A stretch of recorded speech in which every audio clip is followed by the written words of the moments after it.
నమస్కారాలు. ప్రత్యేకంగా మార్కాపురం నియోజకవర్గం తెలుగుదేశం పార్టీ కుటుంబ సభ్యులందరికీ పేరు పేరున మనస్ఫూర్తిగా నమస్కారాలు, అభినందనలు, శుభాభినందనలు. ఈరోజు మనందరం ఎన్నికలైన తర్వాత మీ అందరితో నేను ఎక్కడికి వచ్చినా ప్రోగ్రాం అయిన వెంటనే కార్యకర్తల సమావేశం పెట్టుకోవాలని నిర్ణయించాను. ఒకరోజు ఇక్కడికి ఏ జిల్లాకు పోయినా ఆ నియోజకవర్గం కార్యక్రమం అవుతుంది.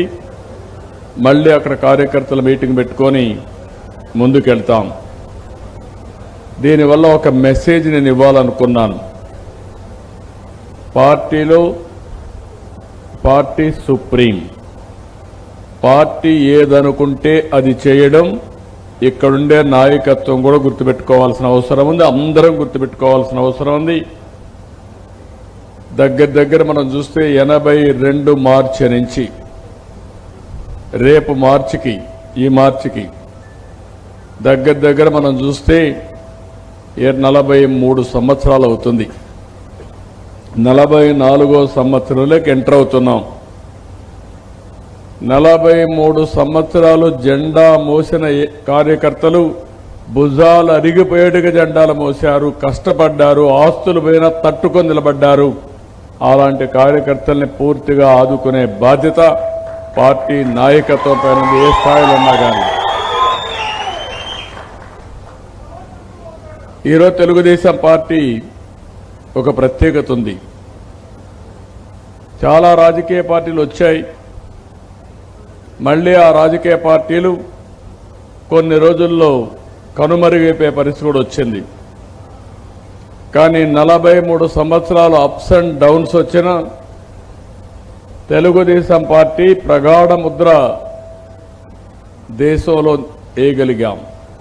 దానికి కారణం మీరు చూస్తే ఏ పార్టీకి గౌరవం దక్కదు. దేశ రాజకీయాల్లో 96, 97లో గవర్నమెంట్లో ఫామ్ అయి 95 నుంచి దగ్గర 3 గవర్నమెంట్లు మనం ఏర్పాటు చేయడానికి దోహదం చేశాం. భాగస్వాములుగా ఉన్న కీలక పాత్ర పోషించాం. ఒక ప్రాంతీయ పార్టీగా ఉండి మన నాయకుడు దేశ రాజకీయాల్ని శాసించే పరిస్థితిలో నేషనల్ ఫ్రంట్ పెట్టి ప్రభుత్వాన్ని ఏర్పాటు చేసిన పరిస్థితి. ఈరోజు మళ్ళీ మనం ఒకసారి చూస్తే మొన్న ఎన్నికల్లో చాలా ఇబ్బందులు వచ్చాయి. అవతల వాళ్ళు ఒకటే ఆలోచించారు, ఎన్ని ఎక్కువ ఇబ్బందులు పెడితే అంతవరకు భయపడి చెల్లా చెదిరైపోతారనుకున్నారు. కానీ ఎన్ని ఇబ్బందులు పెట్టినా తట్టుకొని నిలబడుకుని తెలుగుదేశం పార్టీ చరిత్రలోనే కాదు, ఆంధ్రప్రదేశ్ రాష్ట్ర చరిత్రలో కాదు, దేశ చరిత్రలో కూడా 53% ఓట్లతో 93% సీట్లు గెలిపించుకున్న ఏకైక ఎన్నిక 2024.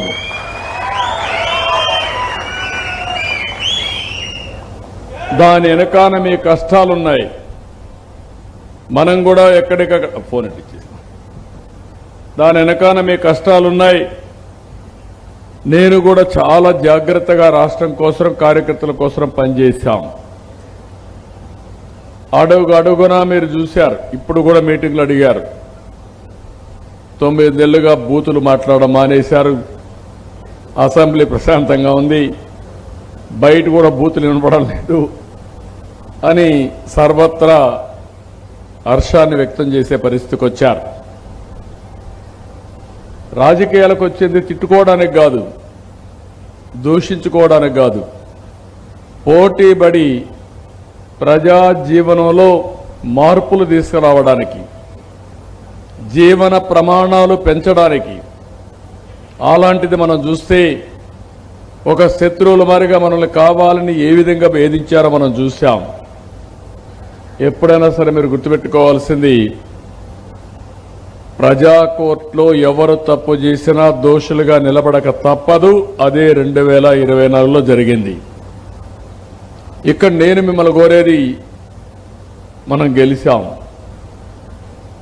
అయితే రాష్ట్రం కోసం పోరాడాం. నేను కూడా ఎప్పటికప్పుడు ఈ పార్టీని కాపాడుకుంటూ వచ్చినప్పుడు మీరు చూస్తే మొన్న ఎన్నికల్లో కూడా ఎవ్రీ స్టెప్ మీరు చూసుంటారు. కొన్ని మీకు అనుమానాలు వచ్చాయి, ఏం చేస్తారు, ఎట్లా ముందుకు పోతారని. నేను వేసిన ప్రతి ఒక్క అడుగు కూడా సునాయాసంగా పార్టీ గెలవడానికి దోహదం చేసే విధంగా అడుగులేశాను తప్ప ఇంకోటి కాదు. ఆ విషయం మీరు గుర్తుపెట్టుకోవాల్సిన అవసరం ఉంది. జనసేనతో పొత్తు పెట్టుకున్నప్పుడు కానీ, అదే మరి జనసేన అధినేత పవన్ కళ్యాణ్ గారు వచ్చి సంఘీభావాన్ని తెలియజేసినప్పుడు కానీ, ఇద్దరం కలిసి ఇప్పుడుండే పరిస్థితుల్లో మనకుండే ఆర్థిక ఇబ్బందులు చాలా ఉన్నాయి, కేంద్రం కూడా సహకరిస్తే తప్ప మనం ఆర్థికంగా బయటపడే పరిస్థితి లేదు, కాబట్టి కేంద్రంలో కూడా ఉండే గవర్నమెంట్కి సహకరించాలనే ఉద్దేశంతో ఎన్డీఏ గవర్నమెంట్ ఫామ్ చేయడం కానీ, మన యొక్క ఉనికిని కాపాడుకుంటూనే కేంద్రంతో కూడా భాగస్వాములయ్యాం. దానివల్ల మీరు చూశారు 9 నెలల్లో ఆంధ్రప్రదేశ్ రాష్ట్రం వెంటిలేటర్ పైన ఉండే పరిస్థితికి వచ్చింది. వాళ్ళు ఇచ్చిన సహాయం కూడా తీసుకున్నాం కాబట్టి నాకుండే అనుభవం, అదే మరి పవన్ కళ్యాణ్ గారు అందరం కలిసి ఇప్పుడిప్పుడే వెంటిలేటర్ నుంచి పైకి బయట తీసుకొచ్చాం, కానీ పూర్తిగా రికవర్ అయింది లేదు. ఈ విషయం మీరు గుర్తుపెట్టుకోవాలి. దగ్గర 10 లక్షల కోట్ల రూపాయలు అప్పులు చేశారు, 1,20,000 కోట్ల రూపాయలు అవుట్ స్టాండింగ్ బిల్స్ పెట్టారు. ఇంకొక పక్కన వడ్డీ కట్టాలి, అదే మరి అప్పులు కట్టాలి. ఇంకొక పక్క మనం ఇచ్చిన సూపర్ 6 ఆమె నిలబెట్టుకోవాలి. ఇంకొక పక్క దీనికి వనరులు సమీకరించుకోవాలి. వనరులు సమీకరించుకోవాలంటే మనకు ఉండే లిమిటేషన్స్ ఉన్నాయి. లిమిటేషన్స్ కూడా మీరు చూస్తే ఈ సంవత్సరం మనం వస్తానే, పోయిన సంవత్సరం 8.5% గ్రోత్ ఉంటే మనం 12.94%కు పెంచగలిగాం. రాబోయే సంవత్సరం 15% అనుకుంటున్నాం. అంత గ్రో అయినా కూడా మనకు అప్పు రావడం కానీ FRBM ఉంది, లేకపోతే మనం బారో చేయాలంటే కొన్ని హద్దులు ఉంటాయి. ఇవన్నీ అధిగమించి మళ్ళా మనం చెప్పిన హామీలను నిలబెట్టాలి, అభివృద్ధి చేయాలి, సంక్షేమం చేయాలి, ఇవన్నీ ఉన్నాయి. నేను ఇక్కడ ఉండే మీ కార్యకర్తలందరికీ ఒకటే విజ్ఞప్తి చేస్తున్నా, ప్రభుత్వం చేసే కార్యక్రమాలన్నీ మీరు అవగాహన పెంచుకోవాలి. ఎన్నికలు అనేటివి వస్తానే ఉంటాయి. మొన్న ఎన్నికయింది, నిన్న 2 గ్రాడ్యుయేట్స్ ఎన్నికలు వచ్చాయి. అంత మునుపు మళ్ళీ మొన్నే టీచర్స్ ఎన్నిక కాన్స్టిట్యున్సీ వచ్చింది. ఏ ఒక్క ఎన్నిక గెలవకపోయినా మన పరపతి తగ్గిపోయిందని అవతల వాళ్ళు ప్రచారం చేసుకునే పరిస్థితికి వస్తుంది. అందుకనే మీరు ఒక్కసారి చూసినప్పుడు మొట్టమొదటిసారిగా చరిత్రలో మీరందరూ కార్యకర్తలు ఫస్ట్ నుంచి ఉన్నారు. 40 ఏళ్లుగా జెండా మోసిన 43 ఏళ్లు పార్టీ పెట్టినప్పటి నుంచి వచ్చిన వాళ్ళు చాలామంది ఉన్నారు. మీ అందరూ కూడా పార్టీకి అప్పటి నుంచి పనిచేస్తూ వచ్చారు. ఎప్పుడు కూడా మనం గ్రాడ్యుయేట్స్ కాన్స్టిట్యున్సీలో మనం పోటీ చేయలేదు ఫస్ట్ నుంచి కూడా. మొన్న అపోజిషన్లో ఉన్నప్పుడు 3 ఎన్నికల్లో మనం పోటీ చేశాం. అది రాయలసీమ వెస్ట్, ఈస్ట్, ఉత్తరాంధ్ర 3 ఎన్నికల్లో మనం గెలిచాం. దాని ప్రభావం ఎన్నికల్లో 93% స్ట్రైక్ రేట్ వచ్చింది. That is an indication. నిన్న ఎన్నికలు వచ్చాయి, గోదావరి జిల్లాలో కృష్ణా, గుంటూరు వచ్చాయి. ఇవి చూస్తే అసెంబ్లీ ఎన్నికల కంటే ఎక్కువ ఓట్లు గ్రాడ్యుయేట్స్ కాన్స్టిట్యున్సీలో మనకు మెజార్టీలు పెరిగాయి. అంటే మన మీద ప్రజలకు నమ్మకం పెరిగింది, గ్రాడ్యుయేట్స్కి నమ్మకం పెరిగింది. ఈ నమ్మకాన్ని మనం కాపాడుకునే బాధ్యత మనందరిపైన ఉంది. నేను ఎన్నికల ముందు మీకు అందరికీ ఒక మాట చెప్పాను. నేను చెప్పింది ప్రజలకు ఆమోదయోగ్యమైన వ్యక్తులకే ఎమ్మెల్యే సీట్ ఇస్తాను. మీకు అందరికి గుర్తుంటుంది.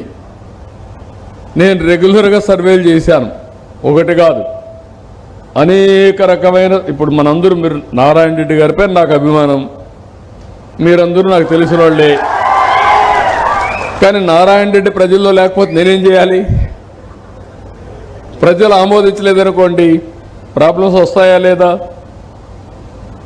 ప్రజలు ఆమోదించలేని పరిస్థితికి వస్తే మళ్ళీ సమస్యలు వస్తాయి. అందుకే సీట్ ఇచ్చేటప్పుడు ఆచి తూచి అడుగులేసా. మీరు గుర్తుపెట్టుకోండి, మీరు ఒకసారి అధ్యయనం చేసుకోండి.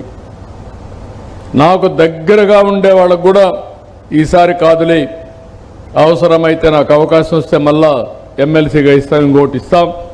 పార్టీ గెలవాలి, కార్యకర్తలు కాపాడుకోవాలి, ఈ రాష్ట్రాన్ని మళ్లీ పునర్నిర్మాణం చేయాలని ఏకైక ధ్యేయంతో, ఒకే ఆలోచనతో రాష్ట్రం ఫస్ట్ అనే నినాదంతోనే ముందుకు పోయాం. దానివల్లనే మీరు చూస్తే మొన్న ఎన్నికల్లో మనకు ప్రతి ఒక్క స్టెప్ కలిసి వచ్చింది. రెండు విషయాలు ఇక్కడ మనందరం గుర్తుపెట్టుకోవాలి. కొన్ని గవర్నమెంట్స్ ఉన్నాయి. గుజరాత్ 5 సార్లు గెలిచారు. రేపు రాబోయే ఎన్నిక 6వసారి. హర్యానా ఉంది, 3 సార్లు గెలిచారు. మహారాష్ట్ర 3 సార్లు గెలిచారు. ఇంకా కొన్ని రాష్ట్రాలు, వెస్ట్ బెంగాల్ 2 సార్లు 3 సార్లు 2 సార్లు గెలిచే పరిస్థితి వచ్చింది. ఒరిస్సా 5 సార్లు గెలిచారు, మొన్నే ఓడిపోయారు. మనం కూడా 2024లో గెలిచుంటే రాష్ట్రం ఏ విధంగా ఉండేది? 2019లో గెలుచుంటే రాష్ట్రం ఏ విధంగా ఉండేది? ఈ 2 సార్లు మనల్ని అపోజిషన్ ఓడించలా, మన అతి విశ్వాసమే మనల్ని ఓడించింది.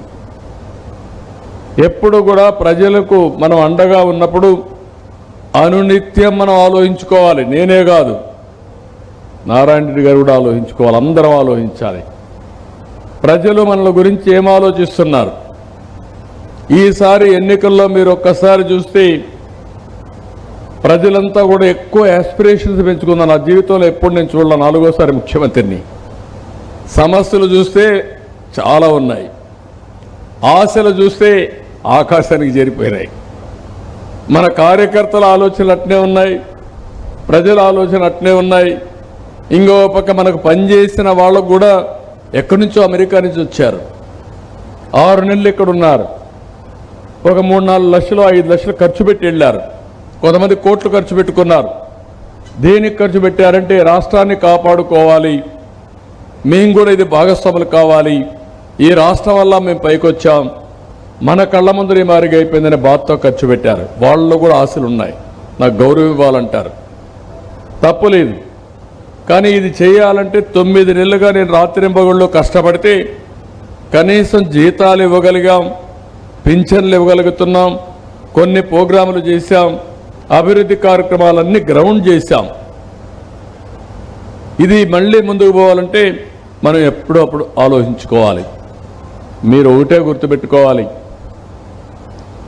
ఈరోజు కొన్ని ప్రభుత్వాలైతే బీజేపీ పరిపాలించే రాష్ట్రాలు 2029 ఎన్నికలు ఆలోచిస్తూ ఉంటారు. వాళ్ళు ఇప్పుడు 2029 ఎప్పుడో ఉందని మీరు ఆలోచిస్తే అది వచ్చినప్పుడు మీరు పికప్ కావాలన్న పికప్ కాలేదు. ప్రజాస్వామ్యంలో ఎన్నికలు అనివార్యం. ప్రజాస్వామ్యంలో ప్రజలు మనతో ఉంటే మనం ఏమైనా చేయగలుగుతాం, కానీ ప్రజలు మనతో లేకపోతే మాత్రం ఇబ్బందులు వస్తాయి. అదే సమయంలో అనునిత్యం వాళ్ళ సమస్యలను పరిష్కారం చేయడంలో పార్టీ యంత్రాంగం అప్రమత్తంగా ఉండాలి. మీరు అప్రమత్తంగా ఉండండి. మీరు మీ పరిధిలో మీకు అప్పచెప్పిన బాధ్యతలు సమర్థవంతంగా మీరు నిర్వహించండి. మిమ్మల్ని పైకి తీసుకొచ్చే బాధ్యత పార్టీ అధ్యక్షుడిగా నేను తీసుకుంటాను. ఒకేసారి మనం ఏం చేసినా కూడా తప్పైనా పర్వాలేదు చేసేద్దాం, నారాయణ రెడ్డి గారు ఒకసారి నేను గెలుస్తా ఒకసారి ఓడిపోతాను కుదరదు. ఇంకా అది ఉండదు. ఇంకా గెలిపే ధ్యేయంగా పనిచేస్తా. నేను అది పనిచేస్తే మెసేజ్ కింది వరకు అదే వెళుతుంది. ఆ మెసేజ్ వెళితే తద్వారా మీరందరూ కూడా ఎక్కడికక్కడ గెలిపించుకుంటే స్థానిక సంస్థలు మొదలుకొని కోఆపరేటివ్ ఎన్నికలు మొదలుకొని అటు శాసనసభ ఎంపీ ఎలక్షన్ అన్నిట్లో మనం గెలిస్తే తద్వారా మీ అందరికీ గౌరవం పెరుగుతుంది, రాష్ట్రానికి సుస్థిరత వస్తుంది, అభివృద్ధి చేసిన దానికి మనకు ఫలితాలు ఉంటాయి. ఈ విషయం మీరు గుర్తుపెట్టుకోవాలి. వెరీ ఇన్స్పైరింగ్ టైంలో ఉన్నాం. మీరు ఎవరు ఆలోచించి ఉండరు. ఒక వాట్సాప్ ద్వారా 1000 సేవలు అందిస్తామని ఎవరైనా ఊహించారా మీరు? ఆఫీస్ చుట్టూరు తిరిగేవాళ్ళం. ఈరోజు ఏ ఆఫీసుకు పోయే పని లేకుండా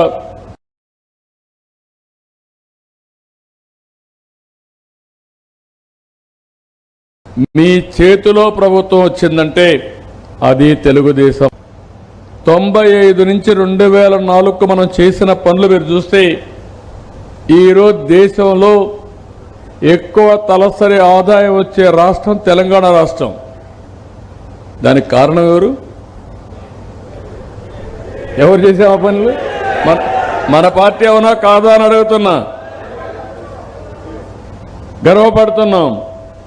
విభజన జరిగింది, నాకు కూడా బాధ కలిగింది. తెలుగు జాతి కోసం చేశాను. చేసిన అభివృద్ధి ఒక ప్రాంతానికి వెళ్ళింది, వాళ్ళు కూడా తెలుగు వాళ్ళే, నష్టం లేదు. కానీ ఇక్కడ కూడా మళ్ళీ పైకి తేవాలని రాత్రింబగళ్ళు కష్టపడ్డాను. 5 ఏళ్ళు కష్టపడ్డాం. మిమ్మల్ని కూడా త్యాగం చేశాను. 13.5% గ్రోత్ రేట్ తీసుకొచ్చాం. ఎప్పుడైతే నేను మీతో మాట్లాడలేదో, వాస్తవాలు చెప్పలేదో, మీరు అనుకున్నారు సార్ మారిపోయారు కాబట్టి ఇంకా ఆయన దారి ఆయన చూసుకున్నాడు, మేము ఇంట్లో బయట పోలేరు కాబట్టి ఇంట్లో పడుకున్నారు. మీరు జరిగింది ఇదే. మీరు బయట పోరు. మీ శరీరంలో ప్రతి ఒక్క బొట్టు కూడా చూస్తే ఎర్ర రంగు కాదు, పసుపు రంగే. నరనరాల్లో జీర్ణించకపోయింది తెలుగుదేశం పార్టీ సిద్ధాంతం, పార్టీ మీద గౌరవం. కానీ బాధపడతారు, కానీ బయట పోలేరు. కానీ కొంతమంది నేను చూశాను, నాయకులు అటు ఇటు పోతారు కానీ నా కార్యకర్తలు మాత్రం ఇంకా ఒక్క అడుగు అటు ఇటు కదిలే పరిస్థితి లేదు. ఉక్కు సంకల్పంతో ఉంటారు మీరు. అందుకే నేను ఇప్పుడు ఆలోచించింది, మీ రుణం తీర్చుకోవాలి, ఏ విధంగా చేయాలని కూడా ఆలోచిస్తున్నాను. నాకొక్కడికి సంకల్పం ఉంటే కాదు, నా దగ్గర నుంచి రాష్ట్రంలో ఉండే నాయకత్వం, పార్లమెంట్లో ఉండే నాయకత్వం, నియోజకవర్గంలో ఉండే నాయకత్వం, లాస్ట్ మైల్లో ఉండే నాయకత్వానికి కూడా ఆ సంకల్పం రావాలి, ఆ పట్టుదల రావాలి. నేను ఇప్పుడు మీటింగ్లు పెడుతున్నాను. ఈ మధ్య మంత్రులను పంపించాను, ప్లానింగ్ బోర్డు మినిస్టర్స్, వాళ్ళు పెట్లా. ఎమ్మెల్యేలు ఇంతవరకు మీటింగ్లు పెట్లా. గెలిచిన తర్వాత ఒకప్పుడు మనకేముండేటివి?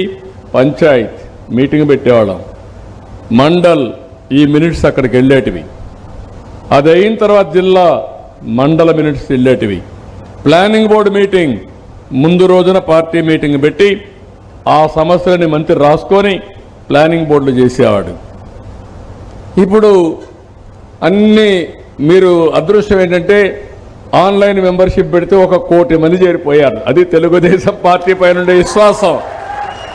ఎప్పుడూ లేదు. ఆన్లైన్లో 1,02,00,000 అయ్యారు. చరిత్ర. అది చూస్తే ఆనందం. కానీ మిమ్మల్ని మీటింగులు కూడా పెట్టలేదు ఫిజికల్గా. ఇప్పుడు నేను ఎంచోపైన ఆన్లైన్లో టెలికాన్ఫరెన్స్ తీసుకుంటారనుకోండి, కానీ ఆ ఆప్యాయత రాదు, అనుబంధం రాదు. మిమ్మల్ని చూస్తూ మాట్లాడేది, ఎక్కడో ఆన్లైన్లో మాట్లాడేది. నేను మాట్లాడినప్పుడు మీరంతా కూడా ఏం చేస్తారంటే మ్యూట్లో పెట్టేసి మీ పని మీరు చేసుకుంటా ఉంటారు. ఇవి కూడా కొంచెం జరుగుతూ ఉంటాయి. అంటే నేనని కాదు, ఎవరైనా సరే అటెన్షన్ డైవర్ట్ అవుతుంది. ఇప్పుడు అట్లాగా ఇక్కడ చూసాం, మా నాయకుడు ఏం చెప్తాడో వింటారు. మీరు విన్న తర్వాత అర్థం చేసుకుంటారు. ఎప్పుడు కూడా ఫిజికల్ మీటింగులే, వర్చువల్ మీటింగులే. ఈరోజు మనం కూడా పార్టీ ఆర్గనైజేషన్లో కొన్ని రెవల్యూషనరీ చేంజెస్ కూడా తీసుకొచ్చాం. ఆ విషయం కూడా మీరు గుర్తుపెట్టుకోవాలి. ఆ రెవల్యూషనరీ చేంజెస్ మీరు చూస్తే, ఏదైతే ఎన్నికల్లో ఓట్లు సంపాదించడం చాలా ముఖ్యం, సమస్యలపైన క్యాంపెయిన్ చేయడం ఎంత ముఖ్యమో, కానీ ఫోకస్ చేసి మీ పరిధిలో ఓట్లు సంపాదించడం అంతే ముఖ్యమనే ఉద్దేశంతో కొత్తగా క్యూబ్స్ వ్యవస్థ తీసుకొచ్చాం. క్లస్టర్ 25 బూతులు, యూనిట్ 5 బూతులు, బూత్ ఒక్కొక్క బూత్కి కేఎస్ఎస్ 2 పేజీలు ఇవి తీసుకొచ్చాం. ఇప్పుడు ఇక్కడ నేను చూశాను, మా ఆడబిడ్డ ఒకే ఆడబిడ్డ ఉంది. రేపు రాబోయే రోజుల్లో 33% రిజర్వేషన్లు ఉన్నాయి ఎమ్మెల్యేలుగా, 50% లోకల్ బాడీలు రిజర్వేషన్లు ఉన్నాయి. మీరు ఒక ఆడబిడ్డని ఇన్వైట్ చేస్తే రేపు ఎత్తుక్కోవాలంటే మీ ఇంట్లో వాళ్ళని పెట్టుకోవాలి వల్ల.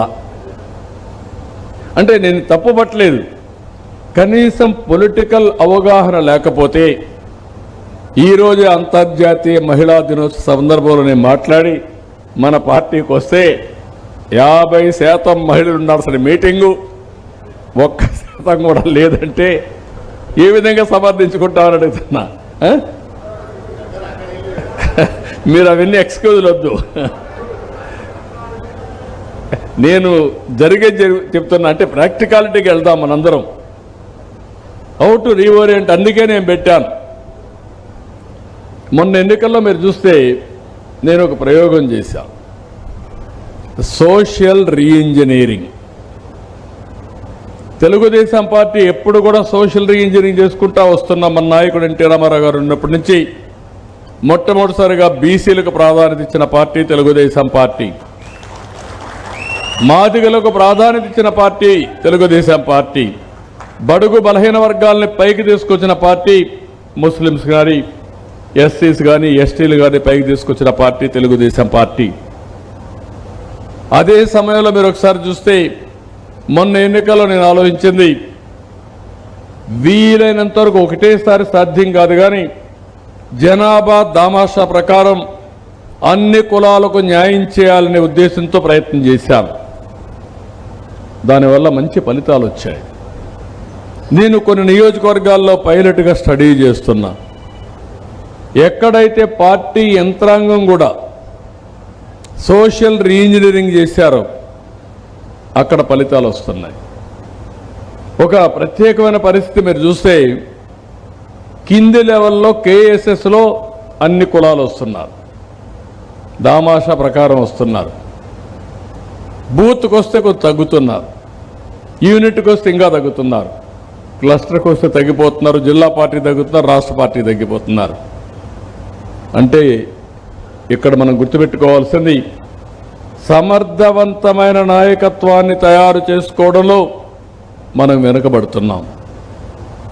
మొన్న జరిగిన ఎన్నికల్లో 93% ఓటు శాతం సీట్లు గెలవడానికి కారణం తెలుగుదేశం పార్టీలో క్యూబ్స్ అనేది వండర్ఫుల్గా పనిచేసింది, బాధ్యతగా పనిచేశారు, చాలా బాగా పనిచేశారు.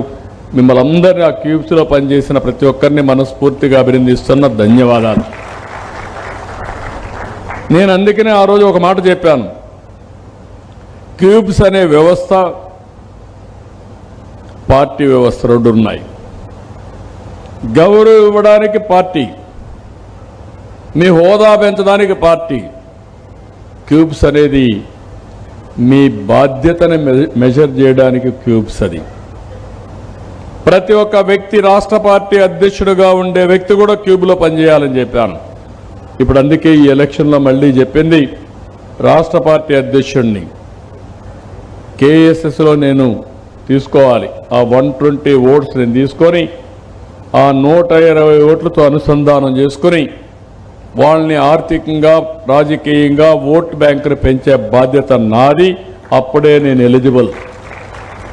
ఎమ్మెల్యేలు, ఎంపీలు మేమందరం ఆ పని చేస్తే మీరు నాయకులందరూ కూడా ఎక్కడున్నా, ఏ పదవి ఉన్నా, కార్పొరేషన్ ఉన్నా, ఎమ్మెల్సీ ఉన్నా, క్యూబ్స్లో క్లస్టర్, యూనిట్, బూత్లో కంపల్సరీగా ఒక పదవిలో మీరు ఉండాలి. అప్పుడే వాస్తవానికి దగ్గరగా మన ఆలోచనలు ఉంటాయి. అట్లా కాకుండా ఊహాగానాల్లో ప్రజలు ఏమనుకుంటారో తెలియకుండా మనం మాట్లాడితే దానివల్ల ఇబ్బందులు వస్తాయి. ఈసారి ఇంకొక సిస్టమ్ కూడా తీసుకొచ్చాం. క్యూబ్స్ నుంచి కూడా సోషల్ రీఇంజనీరింగ్ చేయడానికి ప్రయత్నం చేస్తాం, నాయకత్వాన్ని తయారు చేస్తాం. మహిళలను కూడా ఒక ఆలోచించాం. ఎక్కడికక్కడ క్యూబ్స్లో వచ్చినప్పుడు లాస్ట్ మైల్లో వచ్చినప్పుడు ఎవరైతే 2 పేజీలకు ఒక్కటి పెడుతున్నామో ఇద్దరిని పెడదాం. ఒక మహిళ ఒక జంట ఇద్దరిని కంపల్సరీగా పెడతాం. అప్పుడు దగ్గర ఒక 4 లక్షల మంది మహిళా కార్యకర్తలు వస్తారు. పార్టీలో 4 లక్షల మంది మగవాళ్ళు ఉంటే అవసరమైతే ఒక కన్వీనర్ అంటాం, ఒక జాయింట్ కన్వీనర్ అంటాం. బూతుల్లో కూడా 2 పదవులు పెడతాం, సప్లిమెంటేషన్ చేసుకుంటాం. దానివల్ల ఒక లీడర్షిప్ వస్తుంది. భవిష్యత్తులో మనకు ఇంకా మెరుగైన ఫలితాలు వస్తాయి. ఇక్కడ ఇంకొక విషయం కూడా చెప్తున్నా, నేను ఎప్పటికప్పుడు పర్ఫార్మెన్స్ అప్రైజల్ చేసుకుంటున్నాను. నా పర్ఫార్మెన్స్ దగ్గర నుంచి మీ పర్ఫార్మెన్స్ కూడా. ఎన్నికల్లో రిజల్ట్స్ వచ్చాయి. రిజల్ట్స్ అనేది ఎన్నికల ఫలితాలు అనేది అవుట్కమ్. 5 ఏళ్లకు ఒకసారి పరీక్ష రాస్తే పరీక్షలో పాస్ అయ్యావా లేదా అని ఇప్పుడు మీరు అందరూ ఉన్నారు. ఇంటర్మీడియట్ పాస్ అయ్యారు, 10th క్లాస్ పాస్ అయ్యారు, డిగ్రీ పాస్ అయ్యారు. సార్ ఆ రోజు నాకు నిద్ర రాలేదు, నాకు జ్వరం వచ్చింది, నేను పరీక్ష రాయలేదంటే ఎవరికి అవసరం లేదు. ఆ పరీక్షలో నువ్వు పాస్ అయ్యావా లేదా, ఎన్ని మార్కులు వచ్చాయి అది ఫైనల్, నీ జీవితాంతం. అదే మార్గ రాజకీయాల్లో ఉండే మనకు కూడా ఒక ఎన్నిక, ఎలక్షన్, అది ఒక పరీక్ష. ఈ పరీక్షలో ఎక్కడున్నావు నువ్వు? లేదు సార్ ఆయన వచ్చాడు, రిగ్గింగ్ చేసేసాడు, లేకపోతే నా వల్ల కాలేదు, అవి కుదరవు. అందుకే నేను అది ఒక లిస్ట్ తీసుకున్నాను. నేను ఎప్పుడు మీకు ఒకటి చెప్పాను, పార్టీ కార్యక్రమాలు ఇస్తాం, పార్టీ కార్యక్రమాల్లో మీరు పనిచేయాలి. కొంతమంది నా చుట్టూ తిరుగుతారు. నేను చెప్పాను, నా చుట్టూ తిరిగితే లాభం లేదు, అట్ బెస్ట్ ఒక వాళ్ళ వస్తే నీకు కాఫీ ఇస్తా, దానికంటే ఇవ్వను. నేను నా బాధ్యత పార్టీని నడిపినప్పుడు నిర్మోహమాటంగా ఎవరైతే క్షేత్రస్థాయిలో పనిచేసే ఫలితాలు సాధించారో వాళ్ళని నేరుగా నేను గుర్తించే విధంగా ఉంటేనే పార్టీ శాశ్వతంగా ఉంటుంది. అదే చేస్తానని పదే చెప్తున్నా, ఇప్పుడు కూడా చెప్తున్నా. దానికి కొన్ని కొలమానాలు పెట్టుకున్నాం. 60,000 మంది బూత్ స్థాయి నుంచి కన్వీనర్ దగ్గర నుంచి పై స్థాయి వరకు ఉంటారు. వాళ్ళందరినీ నెలకొక్కసారి మానిటర్ చేసుకుంటున్న సమాచారం తెప్పించి. మీరంటారు మేము మీటింగ్లో పెట్టలేదు సార్, మేమేం చేసాం మీకేం తెలుస్తుందని. అవసరమైతే 3 నెలలకు ఒకసారి, 2 నెలలకు ఒకసారి మీకు కూడా ఆ వాట్సాప్లో ఓపెన్ చేస్తాం మన మెంబర్షిప్ మారిగానే. మీ ఎమ్మెల్యే చెప్పకపోతే మీరే చెప్పుకోండి, రికార్డు లేకపోతే మీరే పంపించండి, నేను అనలైజ్ చేసుకుంటా. ఎమ్మెల్యే చెప్పిన ఇంట, ఇంకొకరు చెప్పిన ఇంట నిర్ణయాలు మాత్రం పార్టీ అధ్యక్షుడిగా, కుటుంబ పెద్దగా నా నిర్ణయాలే ఉంటాయని మరొక్కసారి తెలియజేస్తున్నా. దానివల్ల అందరం కలిసి ఒక యూనిటీగా పనిచేయాలి, మెరిట్ని గౌరవించాలి, పని చేసిన వాళ్ళకు గుర్తింపు ఇవ్వాలి. ఏదో మా బంధువో మా కుటుంబమో వాళ్ళే చూసుకుంటే నిజమైన కార్యకర్తను ఎవరు చూస్తారు నేను అడుగుతున్నా. నిన్న మొన్న నేను ఒక మాట మాట్లాడాను గంగాధర్ నెల్లూరులో. నాకు కొన్ని కంప్లైంట్స్ వచ్చాయి. అక్కడ కొంతమంది నాయకులు వైఎస్ఆర్ కాంగ్రెస్ నాయకులతో లాలూచీపడ్డారు. నేను ఆ విషయమే చెప్పాను. లాలూచీపడి రాజకీయాలు చేస్తే మాత్రం సహించనంటే వైఎస్ఆర్ కాంగ్రెస్ పార్టీ గింజుకుంటున్నారు. అంటే మీ పార్టీతో లాలూచీపడాలా మా వాళ్ళు? అంటే మీతో లాలూచీపడి ప్రాణాలు పోగొట్టుకున్న కార్యకర్తలకు కాకుండా మీకు పనులు చేయాలా మేము? నేను అడుగుతున్నా. అలాంటి లాలూచీపడిన కార్యకర్తలు నేను సహించనని చెప్పాను, చెప్తున్నా, చేస్తాను కూడా. చాలా గట్టిగా ఉంటాను. అంటే ఎక్కడన్నా చిన్న పని వస్తే వీళ్ళు ఆలోచించబడి డబ్బులకో కులపిచ్చితోనో లేకుంటే ఇంకో దాంతోనో వాళ్ళకి పనులు చేసేస్తే నిజమైన కార్యకర్త ఏమవుతాడు, లేకుంటే ఆయన మనోభావాలు ఏమవుతాయి? ఈ విషయం మనం గుర్తుపెట్టుకోవాల్సిన అవసరం ఉంది. అందుకే ఆ మాట చెప్పారు. ఎన్డీఏ కార్యకర్తలకు మీరు పనులు చేయండి, మన వాళ్ళ యొక్క ప్రాతినిధ్యం ప్రకారం 3 పార్టీలను కలుపుకొని రావాలి. ఈ 3 పార్టీలు కలయిక ఒక హిస్టారికల్ నెసెసిటీ. ఇది శాశ్వతంగా ఉండి రాష్ట్రాన్ని నెంబర్ 1 రాష్ట్రంగా తయారు చేసుకునే బాధ్యత మనందరి పైన ఉందని చెప్పి కూడా మీకు తెలియజేస్తున్నా. ఇక్కడికి వచ్చినప్పుడు నేను బేరీ చేసిన తర్వాత ఒక రిపోర్ట్ కూడా తయారు చేశాను. నేను పొజిషన్స్ ఏమి ఇవ్వాలి అవన్నీ కూడా వర్కౌట్ చేస్తున్నాం. వీరిని తొందరలో పొజిషన్స్ అన్ని కంప్లీట్ చేస్తాం. 2 years పొజిషన్స్ ఉంటాయి. తర్వాత 2 ఏళ్ల తర్వాత మళ్ళా సమీక్ష చేస్తాం. సమీక్ష చేసిన తర్వాత పైకి కిందికి మారుతూ ఉంటాయి ఆర్డర్లన్నీ. ఎందుకంటే మీరు అందరూ కొంచెం ఎట్లా చేస్తారంటారు. ఎట్లా చేస్తారంటే ఒకటే మార్గం, ఎన్నికల్లో రిజల్ట్స్ అవుట్కమ్, ఎన్నికల తర్వాత పర్ఫార్మెన్స్లో పర్సెప్షన్ అవుట్కమ్. మిమ్మల్ని మీ నాయకత్వాన్ని ఏమనుకుంటారో తెప్పించుకుంటా, నా నాయకత్వాన్ని ఏమనుకుంటారో తెప్పించుకుంటా, ఎమ్మెల్యే నాయకత్వాన్ని ఎంపీ నాయకత్వాన్ని ఏం ఆలోచిస్తారో తెప్పించుకుంటా. పదే చెప్తా, 1 time ఎమ్మెల్యే కాదు, 1 time ఎంపీ కాదు, శాశ్వతంగా ఎమ్మెల్యేలుగా ఉండాలి, ఎంపీలుగా ఉండాలి. అదే పార్టీ ధ్యేయం. అట్లా కాకపోతే ఏం మొహమాటం లేదు. వాళ్ళకు కూడా చెప్తా, 3-4 సార్లు చెప్తా.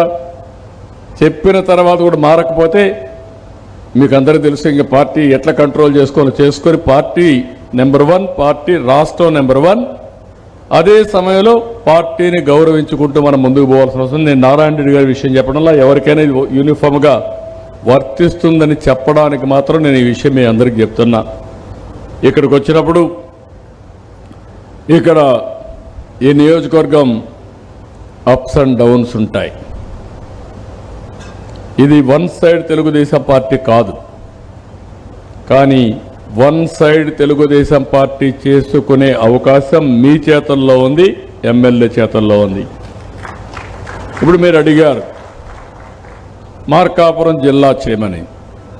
నేను జిల్లా చేస్తా. వెలుగొండ ప్రాజెక్టుని పూర్తి చేయాలన్నారు.